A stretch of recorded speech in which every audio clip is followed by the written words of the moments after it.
ಅವತ್ತೊಂದಿನ ನನ್ನ ಮಗಳಿಗೆ ನಾನು ಹಣದ ಬೆಲೆ ಏನು, ಅದಿದ್ರೆ ನಾವು ಎಷ್ಟು ಸುಖವಾಗಿರ್ಬೋದು ತೋರ್ಸ್ಕೊಡೋಣ ಅಂತ ಹೊರಗಡೆ ಕರ್ಕೊಂಡೋದೆ. ಅಡ್ಗೆ ಮಾಡಕ್ಕೂ ಜಾಗ ಇಲ್ದಿರೋ, ಉಳಿಯಕ್ಕೂ ನೆಲೆ ಇಲ್ದಿರೋ ಅಲೆಮರಿಗಳ ಜೀವನನ ತೋರಿಸ್ದೆ. ಪ್ರತಿದಿನ ಜೀವನ ನಡ್ಸಕ್ಕೆ ಕೂಲಿ ಮಾಡ್ತಿರೋರ್ನ ತೋರಿಸ್ದೆ.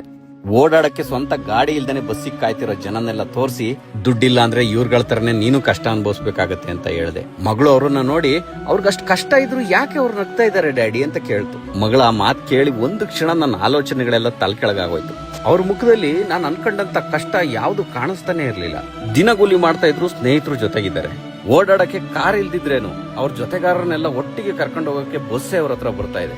ಮಾಡೋ ಅಡಿಗೆಲಿ ಮಸಾಲೆ ಇಲ್ದಿದ್ರೇನು ಊಟ ರುಚಿಯಾಗಿದೆ. ಅವ್ರನ್ನ ಕಾಯೋಕೆ 2-3 ನಾಯಿಗಳಿದಾವೆ. ಮಲಗುದ್ರೆ ಚಿಂತೆ ಇಲ್ಲದ ನಿದ್ರೆ ಇದೆ. ಅವರ ಮುಖದಲ್ಲಿ ನಗು ತುಂಬಿ ತುಳುಕ್ತಾ ಇದೆ.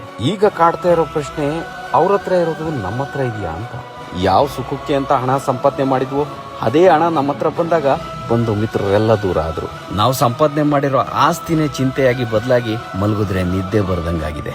ಎಲ್ಲದಕ್ಕಿಂತ ಹೆಚ್ಚಾಗಿ ಮುಖದಲ್ಲಿ ನಗು ಅನ್ನೋದೇ ಕಳೆದೋಗಿದೆ. ಸುಖವಾಗಿರಕ್ಕೆ ಯಾವ ದಾರಿ ಹಿಡಿದು ಆ ದಾರಿನೇ ತಪ್ಪಾಗಿದೆ. ಆ ಸುಖದ ಸ್ಟಾಪ್ ಇಂದನೇ ಎಷ್ಟೋ ಜನ ಪ್ರಯಾಣಿಕರನ್ನ ಕರ್ಕೊಂಡು ತುಂಬಾ ದೂರ ಪ್ರಯಾಣ ಮಾಡ್ಬಿಟ್ಟಿದ್ದೀನಿ. ಇಷ್ಟು ದೂರ ಪ್ರಯಾಣ ಮಾಡಿ ಹಿಂದೆ ತಿರುಗಿ ನೋಡಿದ್ಮೇಲೆ ಗೊತ್ತಾಗ್ತಾ ಇದೆ, ಏನು ಇಲ್ಲದೆ ಎಲ್ಲ ಇರುವವನು ಸುಖಿನೋ, ಎಲ್ಲ ಇದ್ದು ಏನು ಇಲ್ಲದವನು ಸುಖಿನೋ ಅಂತ.